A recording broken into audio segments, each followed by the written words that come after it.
All we have to do next is bring it to Bugatti so they can unlock all the new ECUs that I purchased. I don't have much to say right now because this is the moment that 13 months of extremely hard work is all leading up to.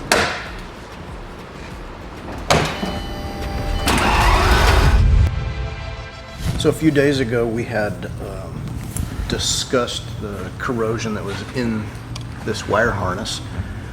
I dismantled it and found that the corrosion was actually creeping up the wires internally. Basically, I just started cutting one of the wires about every couple inches until I found some clean wire, which happened to be way up here, and I had to replace every single one of those wires.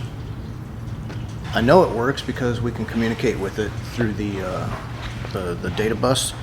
The problem I've got is that this part of the harness is one part of the entire engine harness, and the entire engine harness covers everything. It hits all the pressure sensors, the temperature sensors, all that. And so if any one of those or multiple of them have that same type of corrosion inside the harness, we're going to get false readings back to the ECU.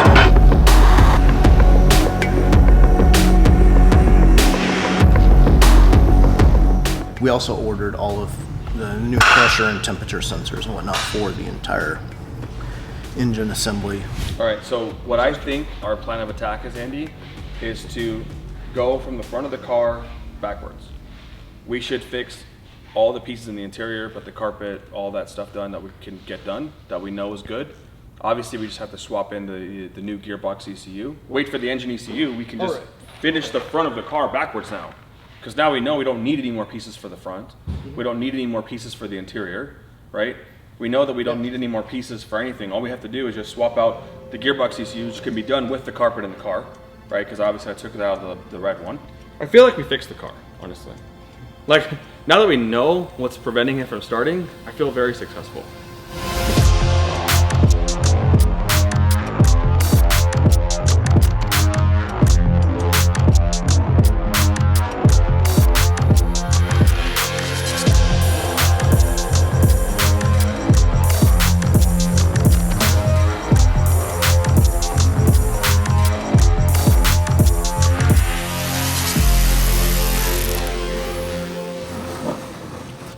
Right there. Ish, right there. Perfect. That's all I needed. Does it relearn itself? Re-zero itself? Yes. It does. Just getting those ready. Obviously I can't slide.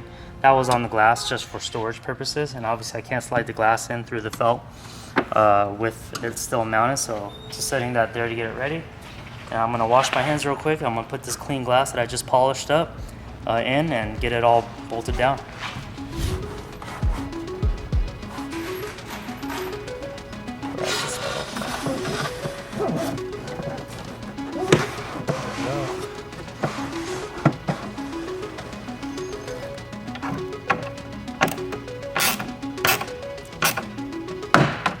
Oh yeah.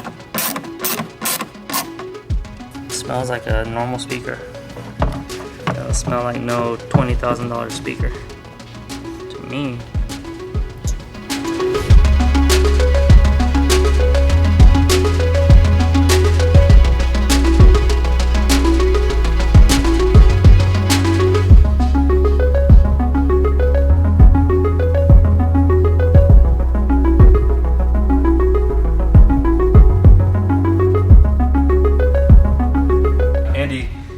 Got the more important gearbox module out of the vehicle, or sorry, the old one out and the new one in. This one's got a fancy new sticker on it, and it has an EB stamp saying it's good from 7 years ago. Apparently they were storing a lot of stuff for this car. Maybe they knew that one day I was gonna need all these parts. This is the most ridiculous piece that I had to buy, okay? $5,000 taillight harness. It's unbelievable. Literally unbelievable. Controls 3 lights and it's $5,000 single line. Just remind you, the entire body harness was $7,000. Here's the engine harness.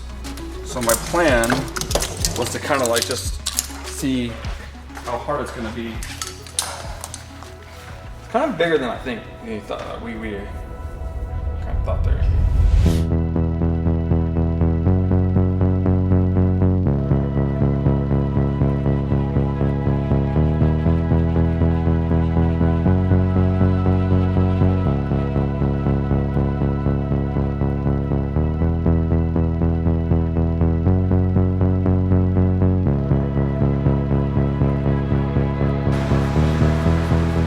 I've gotten new glass windows put into the doors of our Bugatti.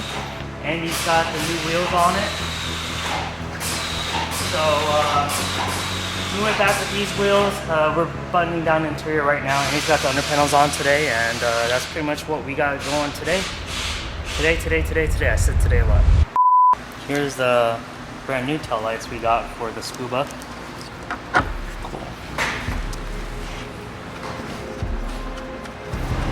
Could use a good polish. I'm gonna see if I could get those scratches out.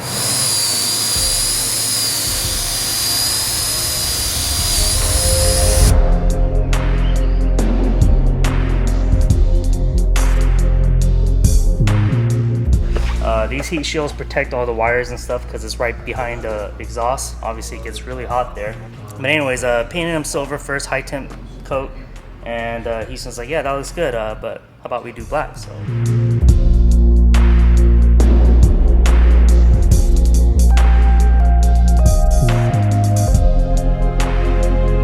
Trying to get this what we call like a bridge panel that goes kind of over all of this and hides all the accessories right there.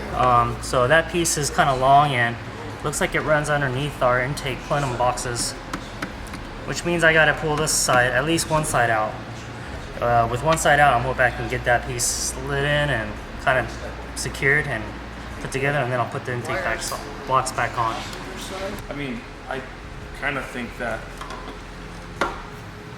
if this came down this way, I can take this off real quick would work. and give it a shot. It's just the clearance to rotate it again. One of the biggest updates over the past weekend, was that little panel piece right there, that purple panel that goes all the way at the end of the engine right here. Let me point it out. So this guy, in order for it to go in, all intake boxes are supposed to be completely out, including the bottom half. And then since those are already installed and it was kind of too late, in order to get those loose, you would have to remove the rear fenders, which we already installed. So I didn't feel like going 10 steps backwards to go one step forward. So I kind of did the impossible. I pulled the wheel out, fender liners out. And once I got the fender liner out, there was barely an opening where you could see the pipes. And I was able to carefully get a flathead in and kind of loosen up one of the clamps. And then once I started getting that one loose and situated them all, I was able to pull the whole intake box with the mass airflow sensors out, which saved a lot of time. Once I did that, one coolant line, and I tilted this way out of the way. And then what I did with that piece is I kind of wedged it underneath that intake box. And then staying really low profile, I kind of slid it and got it in place without pulling the rear fender, which we thought we were gonna have to do. So I should be getting the spoilers on today, and I'll get the taillight panel on as well so you can really see how it looks. This is the big spoiler on the Bugatti, the one that acts as an air brake. It's gonna be a little difficult to get this installed correctly because it comes with shims. Obviously the shims are there for height adjustment. And then also the shims, as you can see how much play I got in all directions. All of that I guess is pretty important for fine tuning how this spoiler panel will sit when it's down and flush with the body line. All I can do is set a base point. What I'll do is get them even as I can on both sides. Same amount of spacers, dead center as I could. Get it mounted, try to get that taillight panel on, and then just start making adjustments from there.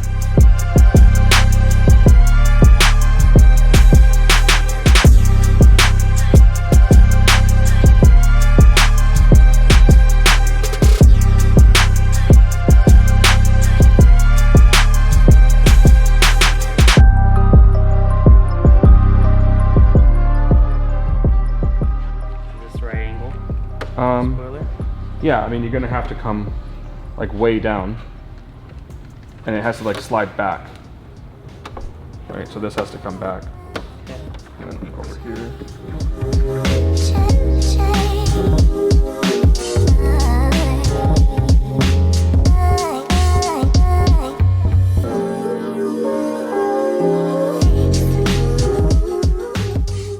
We're gonna put the doors on, finish the interior, the car's done. All we have to do next is bring it to Bugatti so they can unlock all the new ECUs that I purchased. The issue that we have right now is when you buy a new ECU or gearbox module or airbag module or whatever module, they come locked from the factory, and the only way to unlock them is for the factory to unlock them. So I did pay Bugatti programming fees and unlock fees, so we just have to physically get it there, they plug it into their computer, and then everything is open and we can turn the car on. But everything is OEM. I went through and just said, F it, I'm gonna buy every single piece for the car and make it as factory as physically possible, and that's what we did today. So the only thing that's not factory on the car is the exhaust system and the wheels. Obviously, the rest of the car is good. My new taillights have yet to come. So these are the original taillights. They're a pair of new taillights. Our old ones are on the shelf over there. But I have some really beautiful LED ones that I made. We're just waiting for some chip, something for the LEDs. Obviously there's chip shortage, it's affecting my taillights too. So that being said, there's just nothing left. I mean, we finished it. So I'm gonna bring a complete product to the dealer so that it's just over and done with.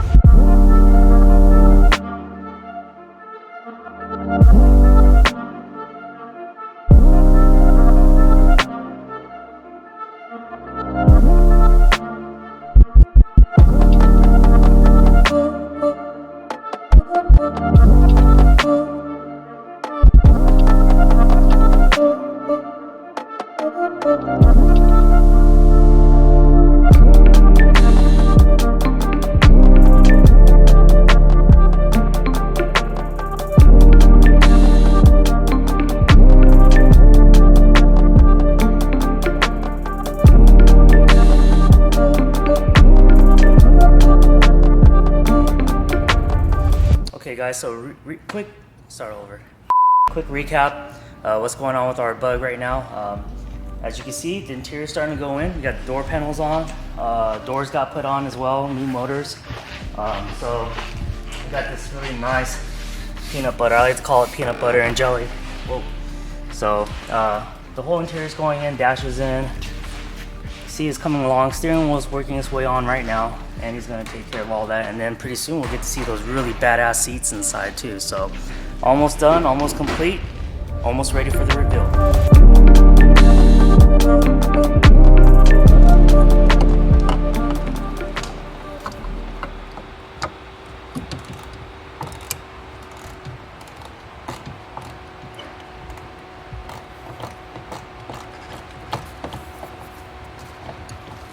Oh, yeah. Nice. Let's check it. Okay, it works. Sorry, Andy. He's so mad at me. Andy, are you against putting the windshield in? Not really. He's against it. By Monday or Tuesday, they can put the windshield in. We really can't transport the car without the windshield unless it goes enclosed, but you know, I'd rather get it down there ourselves. All right, so because we have the red Bug in here, I was able to open the hood and see exactly which way these little weather strippings do go. And I'm able to see that it goes exactly how we thought. And that's gonna be like that. So right now what I'm gonna do is I'm gonna clean these up, put new tape on it, and get it all situated so we can put it back on the purple Bugs, ready to go.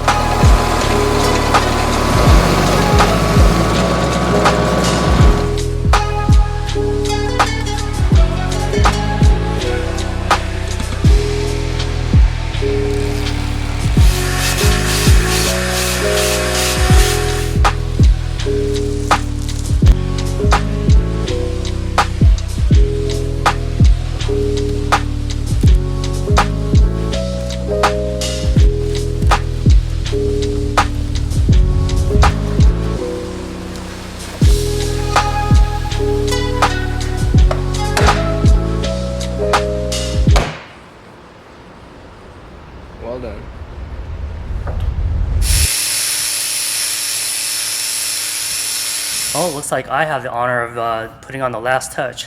We have the custom EB emblem. We painted it gloss black to match our scheme.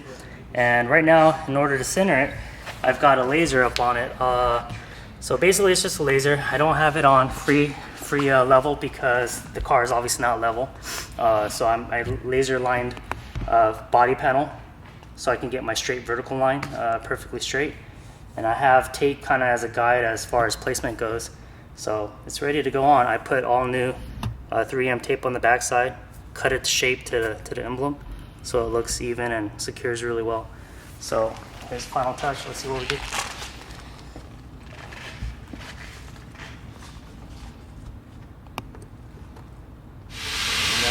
Voila, done. Well, technically tomorrow it'll be done with the windshields, and then we'll take it over to Bugatti, and then they will hook it up, turn the car on, essentially, and we could drive it away. I probably won't drive it home because that doesn't have clear problem.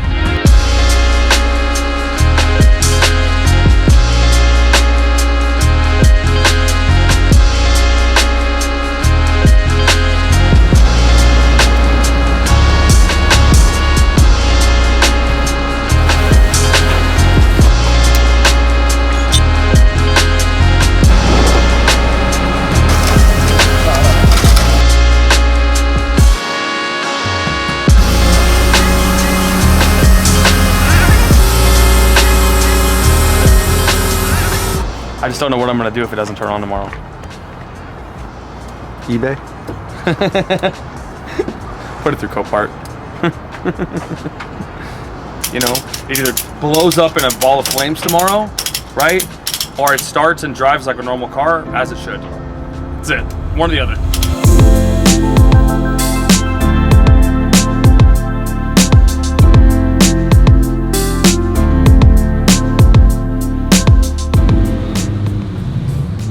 I'm not gonna lie, I'm legit nervous, anxious, and I've got like a bunch of frustrating emotions running through my head because I just drove, I don't know, 2.5 hours from Orange County to get here. Moral of the story, don't live in Los Angeles. But we're here at the service center to get our coach, and what we have to do now is basically just double check our work, and if everything is good, and they, I wanna use these terms, they approve the vehicle to go back on the road. They're gonna unlock all the ECUs.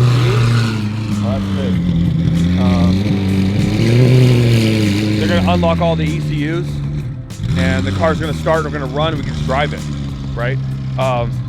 We're probably not gonna drive it here in this area because the roads are really crappy. So we'll take it back to Vegas, and we can drive it there, and we can get it.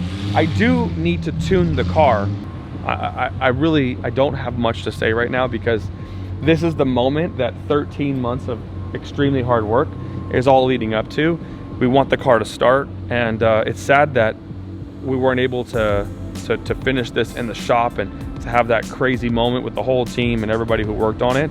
But I'm happy that it's here. At least I love these guys. The service advisors and the techs that work here, they've been great. Friends, to be honest. I've had, this is my 3.5 Veyron. So Koenigsegg and 918, everything I've always bought, I've always serviced here. So we've got a good reputation at this place, and everybody's very, very fair. So I'm excited that at least we're not doing this in some weird place that I've never been to before with people that I don't know. So we're about 10-15 minutes away from getting this car off of here, off of the tow truck, and put down in the Bugatti service area.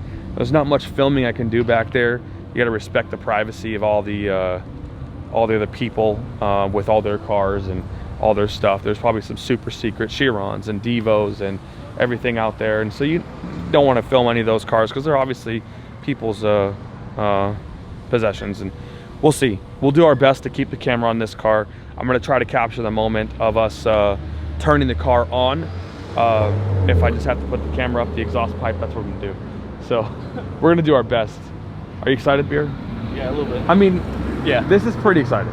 You know, as much as Beer had to put the car together and I had to take it apart and check all its work, you know, it's exciting to see this thing done. I mean, we've all put so much effort into it.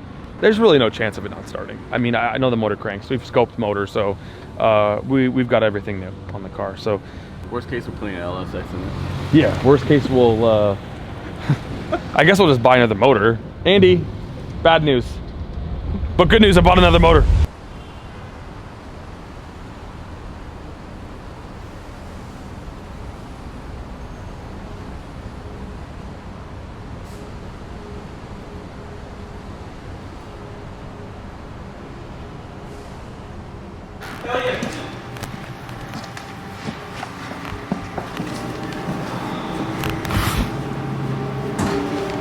Moment of truth.